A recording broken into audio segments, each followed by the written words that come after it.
이 화면은 1941년에 일본 동양대학에서 이제 학사 학위를 받으시면서 쓰신 학사 논문인데, 분량을 보니까 지금의 박사 논문과 같을 정도로 분량이 대단히 많습니다. 일본 구어, 옛날 일본어로 돼 있어서 현재 원불교 사상연구원의 야규 마코토 박사가 번역 중에 있고, 아마 내년 정도에는 숭산 전집의 한 권으로 간행이 될 것 같은데, 서문을 좀 번역해서 읽어봤습니다만, 우리는 그동안에 숭산님을 우리 원광대학을 키우신 어른, 또 대학 교육에 전념하신 분, 교육가 정도로 이해를 했는데, 이 논문을 읽어보니까 우리 한국 근대 철학을 개척하신,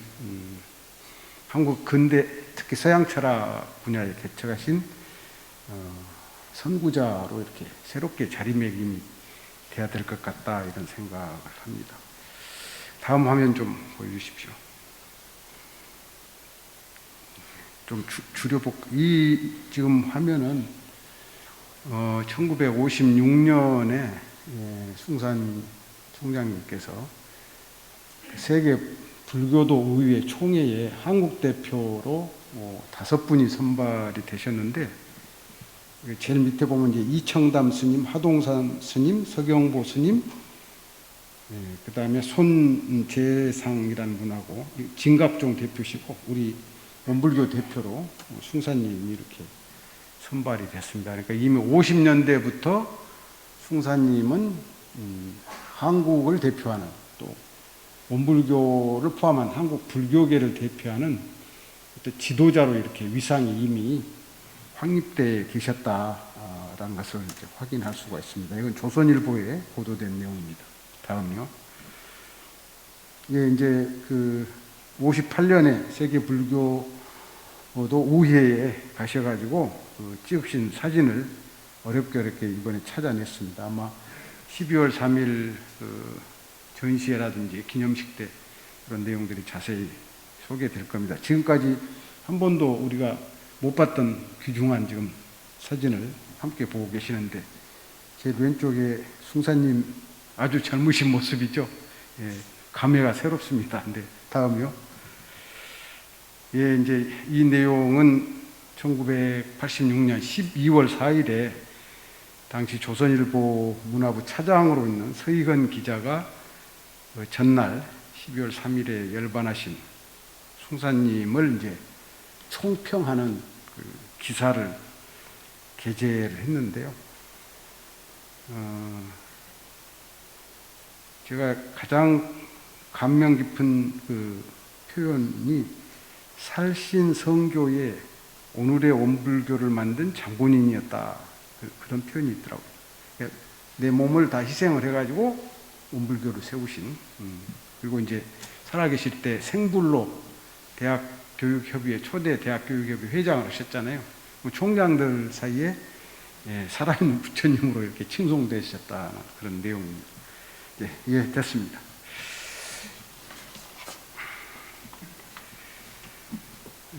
오늘 저는 원광의 빛, 숭산 박길 총장님은 어떤 분일까, 이런 제목으로 설교를 준비를 해봤는데요. 그 내용을 후반부에 가서 말씀을 드리기로 하고, 그런 주제를 잡게 된 배경을 조금 설명을 드리겠습니다. 제가 이제 그 시골 마을에 문화마을이라는 데 살고 있는데요. 이제 최근에 우리 학교 홍보 스티커를 차에다 붙여가지고 이렇게 이제 들락날락 하다 보니까, 그전에는 몰랐다가 이제 동네에 제가 이제 원광대 총장이라는 이게 소문이 나가지고, 동네 이제 아저씨가 아니고 할아버지 할머니들이 가끔씩 이렇게 놀러 오셔요. 그래가지고 그렇게 궁금하대요. 총장의 하루는 어떻게 보내는지, 낮에 출근해갖고 일은 어떤 일을 하고, 또 출장은 어떻게 해서 어떤 사람을 만나고, 또 퇴근해서 집에 들어오면 뭘 하고, 그래가지고 거의 일주일에 한 번씩 이제 할아버지 할머니들이 오셔가지고 이런저런 이야기를 나누면서 이제 세상 살아가는 이야기도 하고 그렇습니다. 여러분은 궁금 안 하시죠? 박명수 총장이 하루 24시간 어떻게 보내시는지. 한마디로 말씀을 올리면 지속 가능한 원광대학을 어떻게 만들 것인가. 잠잘 때도 그 생각을 하고 자고, 꿈에서도 그걸 화두로 해서 꿈을 꾸고, 또 아침에 일어나면 또 그 화두를 들고 하루를 구상을 하고, 출장을 가도 많은 외부 인사들을 만나도 저의 머릿속은 지속 가능한 원광대학교를 어떻게 만들 것인가, 이게 제 화두입니다. 어제 전라북도 도지사 정무특보로 이제 임명이 된 우리 대학의 무역학과 동문이신 황현 특보가 방문을 저희 대학을 찾아오셔서 이런저런 얘기를 하면서 제가 페이퍼를 하나 전해드렸어요. 2016년에 익산시는 점진형 축소도시로 국토연구원에서 이미 분류가 돼 있더라고요. 그래서 그 보고서 내용부터 시작을 해가지고 최근까지 익산시 인구가 어떻게 변화되고 있는가 이런 내용들을 담아서 익산시를 살려야 원광대도 사니까 특보께서 좀 관심을 가져달라고 하는 그런 이제 페이퍼를 만들어서 전해드렸습니다. 오후에는 법인의 이사회 산하에 재정산업분과가 있습니다. 거기 재정 분야 전문 이사님들을 모시고 추경 보고를 하는 자리에서도 또 그 문건을 전해드렸습니다. 지속 가능한 우리 대학을 만들려면 답은 간단하더라고요. 자신할 만한 자력과 자신할 만한 타력이 잘 조화를 이루어야, 그러니까 우리만 잘해가지고 안 되고 주변 여건과 이렇게 잘 조화를 이룰 때 이제 지속 가능한 대학이 될 것 같습니다. 그거는 익산시가 청년들이 돌아와야 되고 인구가 늘어야 되고 좋은 일자리가 만들어져야 되겠죠. 그래서 그런 부분에서 우리가 함께 기회를 모아야 되겠다 그런 생각이 듭니다. 황현 특보한테 이제 도지사님께 시간을 좀 마련해 달라고 부탁을 드렸습니다. 그래서 아마 연말 안으로 캠퍼스 마스터 플랜, 소프트웨어의 마스터 플랜과 하드웨어의 마스터 플랜, 그래서 지역과 원광대학이 어떻게 함께 갈 것인가 하는 플랜을 구체적으로 짠 내용을 가지고 독대해서 도지사님하고 브리핑을 하고 거기에 이제 도와 저희가 협조할 수 있는 길을 찾으려고 지금 약속을 받았습니다.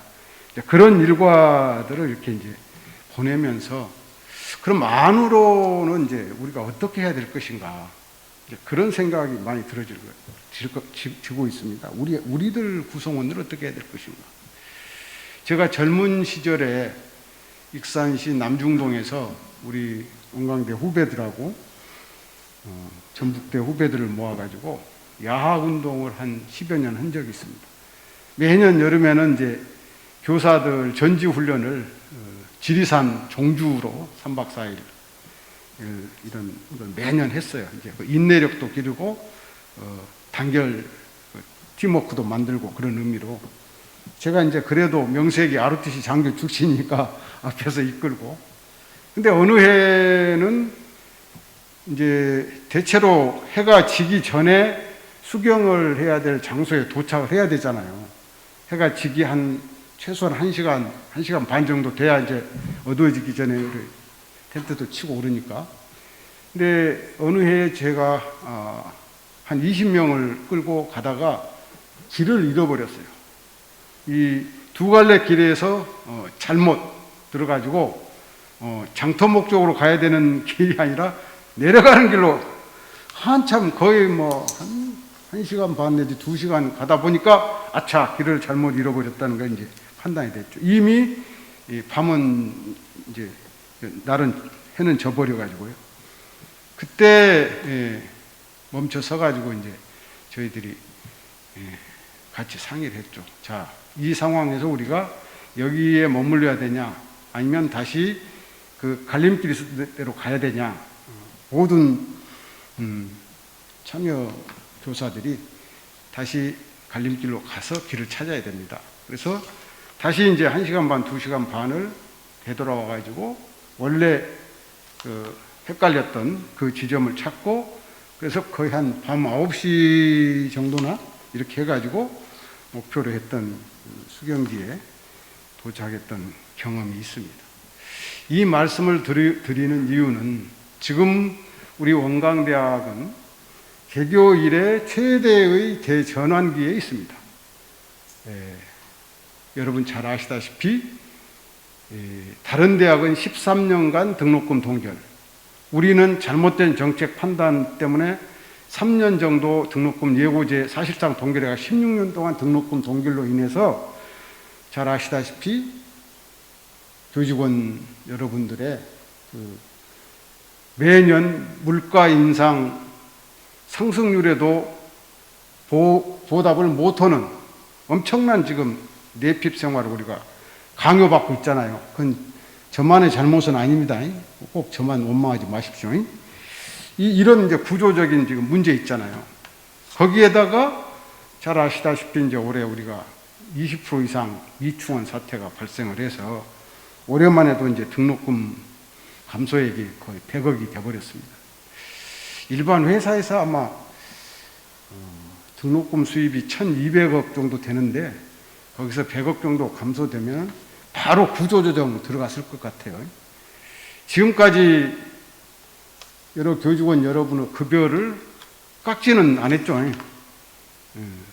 일반 기업으로 보면은 깎아야 맞습니다. 깎지 않기 위해서 이제 지난 7, 8개월 동안 엄청난 노력을 했습니다. 그 중에 이제 가장 혁혁한 기여를 한 부서가 있죠. 산학협력단입니다. 올해 아마 예년에 비해서 그 국고 수주, 연구비 수주가 뭐 100억 단 이상으로 더 늘었던 것으로 지금 알고 있는데요. 이제 그렇게 해서 지금 간신히 메꿔 오고 있죠. 자, 이렇게 하여튼 그 버티기가 갈수록 어려워지는. 근데 이 등록금 감소가 올해 한 해만으로 끝나는가? 미안하지만 그렇지 않습니다. 2040년까지 계속이 됩니다. 그럼 어떻게 해야 될 겁니까? 급여를 올리지는 못하더라도 깎지는 말아야 된다면 등록금 수입으로 인건비를 주는 건데 등록금 수입이 감소되면 우리는 어떻게 해야 될 것인가? 그래서 제가 제 스스로에게 명령을 했죠.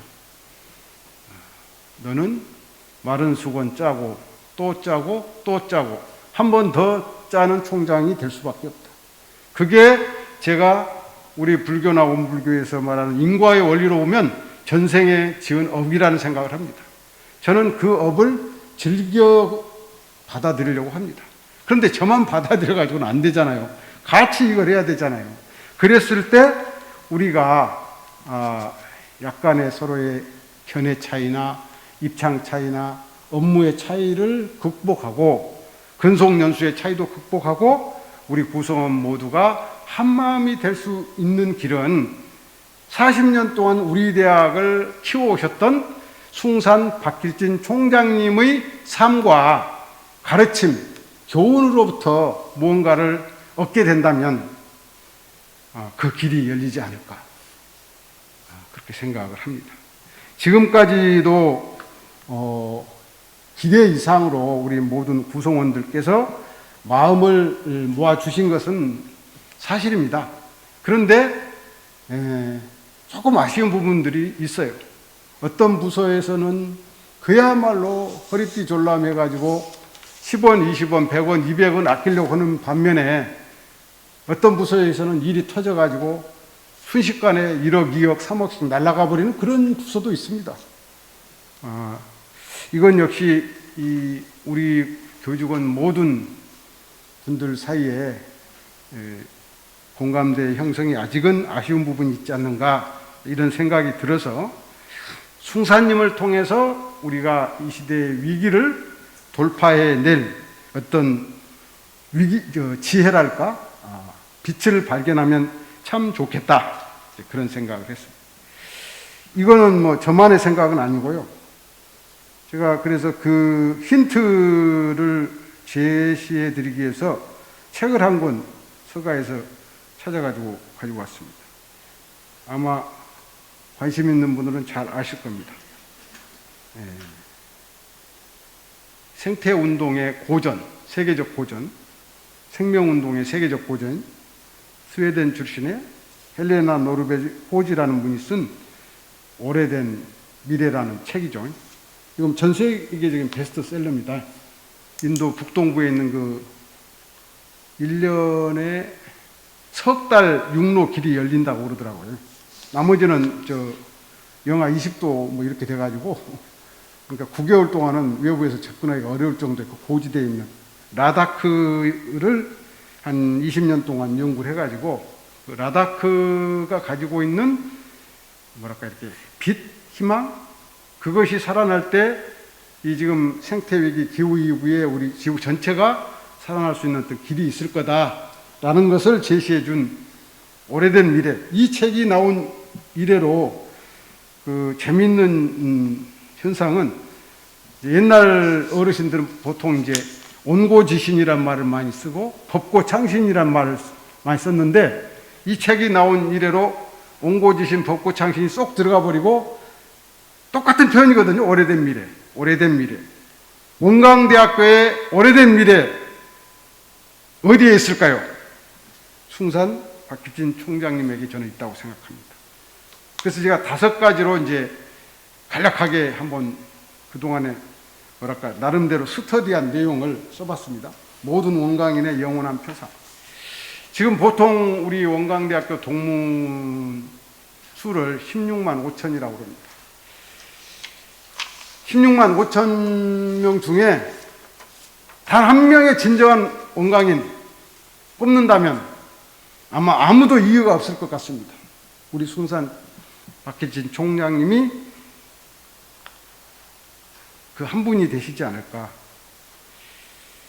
숭산님께서는 1946년부터 1980년까지 봉급을 받지 않고 사셨습니다.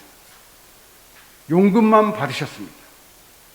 그래서 그 1980년에 숭산님만 그런 게 아니라 저와 같은 전무 출신 교무, 교직원들도, 교수들도 똑같이 용금만 받았습니다. 7호 학번으로 제가 원광대학교에 들어왔을 때 우리 모든 학생들 사이에 그 교무님들이 1년 동안 받지 않고 학교에다가 기부하신 그 돈이 75년도, 76년도 얘기입니다. 3천만 원 정도 됐다고 했고, 그 3천만으로 건물 한 동 한 동이 세워졌다는 얘기가 우리 7호 학번, 76 학번 그렇게 다닐 때 유명한 이야기입니다. 이게 이제 일종의 원광형 지속가능한 대학 만들기의 어떤 길이라는 생각합니다. 한마디로 말하면 근검, 절약, 검소. 이제 너무 잘 아시죠? 해외여행 가실 때 와이셔츠 딱 하나 가지고 가신다고 그랬잖아요. 그래서 이제 그날 하루 일과를 마치시고 호텔에 돌아오시면 그 와이셔츠를 벗어서 깃을 빨아서 다음날 입고 가셨다고 합니다. 지금 1층의 전시실에는 그분이 갖고 다니시던 해외여행 가방이 있습니다. 한번 보십시오. 우리가 지금 한 1,900억 정도 예산을 쓰고 있는데요. 여전히 아낄 수 있는 영역이 조금 더 있는 것 같습니다. 숭산님을 통해서 한번 방법을 찾아서 보시면 좋을 것 같습니다.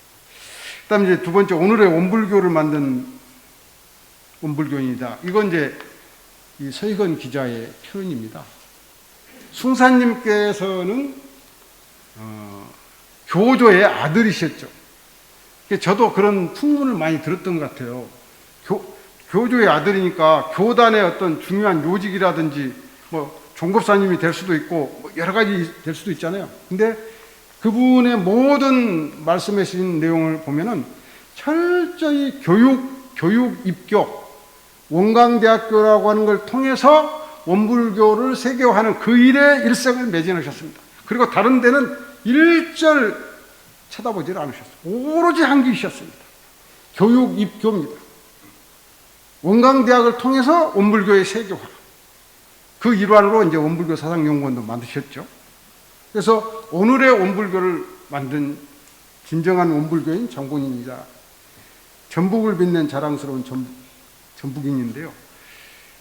최근에 자료를 찾아보니까 숭사님이 익산시 초대 선거관리위원회 위원장을 하셨더라고요. 1948년 5월 10일 초대 이제 우리 건국을 위한 총선가 처음 실시되잖아요. 그때 군산신문을 어떻게 구해서 찾아보니까 초대 익산시 선거관리위원회 위원장 하셨어요. 46년, 47년에 아주 우리 한국 사회가 어지러웠습니다. 자와 우가 나눠져 가지고 그럴 때 이제 진보적인 좀 좌파적인 그 단체 중에 민주주의 민족전선이라는 단체가 있습니다. 거기에 또 부위원장으로 이분이 참여를 하고 계시더라고요. 그러니까 굉장히 열려 계셨던 분이죠. 유네스코 전북지회 회장도 하셨어요. 그러니까 이어르는 그 다음에 신석정 시인의 시비를 만들 때 또 참여하신 그런 기록들이 나옵니다. 구석구석에 전북을 빛낸 그런 업적을 함께 갖고 계시고요. 조선일보에 실린 여러 개의 칼럼을 최근에 찾아냈습니다. 한 10개 정도의 칼럼을 찾아냈는데 여기에 해외여행을 다니시면서 느낀 소감을 쓰시면서 나는 대한민국이 최고라 그런 내용을 조선일보 칼럼에 실은 내용을 봤습니다. 그러니까 50년대부터 돌아가실 때까지 세계를 누비시면서 아까 말씀드린 대로 그 조그만 가방에 와이셔츠 하나에 여행 갔다 오셔서 그 총장실 직원한테 주신 선물이 호텔에서 공짜로 주는 성냥가게였다는 건 너무나 잘 아시잖아요. 그렇게 사시면서도 어디 가서도 한국인으로서의 자랑스러운 한국인으로서의 자부심과 긍지가 이렇게 꺾이거나 굽혀진 게 하나도 없어요. 굉장히 당당하신 그런 어른입니다. 그래서 미국에서 간행되는 국민보라는 그 재미동포들이 간행하는 신문에도 숭사님의 활동이 이렇게 활발하게 소개가 되고 있더라고요. 그래서 일찍부터 우리 한국을 세계에다 널리 알린 멋진 한국인이다. 그리고 이제 이 어른이 잘 아시다시피 평생토록 진력한 분야가 종교를 통한 세계 평화, 세계를 한 집안 삼는 그런 운동, 세계 종교자 평화회의, 세계 불교도 우위에 아시아 종교자 평화회의, 또 한일 종교자 평화회의 등등의 활동을 활발하게 하시면서 그야말로 우리 소태산 대종사님의 일원주의 사상, 정산용사님의 삼동주의 사상, 그리고 대산용사님께서 1971년 개교 반백년 기념대회 때 선언하신 인류는 한 가족, 세계는 한 일터, 개척하자 하나의 세계, 그 정신으로 평생 활동을 하셨다고 생각합니다. 이런 자세한 내용들이 이제 12월 3일에 개관식 학술대회 또 소태산 영화제의 숭산 다큐로 이렇게 아마 공개가 될 것 같습니다. 관심 갖고 좀 찾아보시고 공부해 주시면 좋겠고요. 그리고 이번 호 원불교 사상과 종교 문화에 원불교 사상연구원 연수 때 말씀하신 내용 녹음을 찾아내가지고 풀어낸 내용하고 제가 조금 전에 말씀드린 조선일보에 소개된 숭사님의 여러 가지 국내의 활동에 관한 내용들을 이번 가을호 원불교 사상과 종교 문화에 소개를 했습니다. 직접 찾아보시고 그다음에 이제 숭산 전시실도 한번 이렇게 둘러봐 주시면 좋을 것 같고 끝으로 지금 산하협력단장이 보고를 저한테 하셨는데 86년 돌아가시고 나서 숭산재단이 만들어졌잖아요. 10억을 모아서 했더라고요. 86년부터 몇 년 흘렀습니까? 거의 40년 흘렀죠. 단 1원 한 푼도 기금이 늘은 것이 없고 그래서 내년부터는 의대, 치대, 한의대 해외 연수 보내는데 1,200만 원씩 못 준답니다. 그 보고를 받고 너무 가슴이 찢어지더라고요. 1년에 3분씩 그동안 한 30년, 한 35년 했으면 100명이 넘는 혜택을 받은 교수님들이 계실 거 아니에요. 그분들이 좀만 마음만 먹어도 내가 혜택 받았으니까 좀 후배들도 계속 받게 해주고 그러면 그런 운동이 함께 좀 일어났으면 좋겠다. 이런 아쉬움이 좀 있더라고요. 예, 지금 우리가 서 있는 이 자리는 전대미문의 대전환기입니다. 많은 분들의 지혜와 힘이 필요한 시대입니다. 자력과 타력이 함께 필요한 시대입니다. 저는 남은 임기 동안에 하여튼 타력을 끌어오기 위해서 총력전을 펼쳐보려고 합니다. 여러분들은 자신할 만한 자력을 세우는데 함께 공감해 주시고 뜻을 모아주시고 그 공감대 형성에 우리의 영원한 온강인의 표상이신 숭산 박길진 총장의 삶과 사상을 통해서 그 길을 좀 열어주시기를 간곡히 당부드리면서 말씀 마치겠습니다.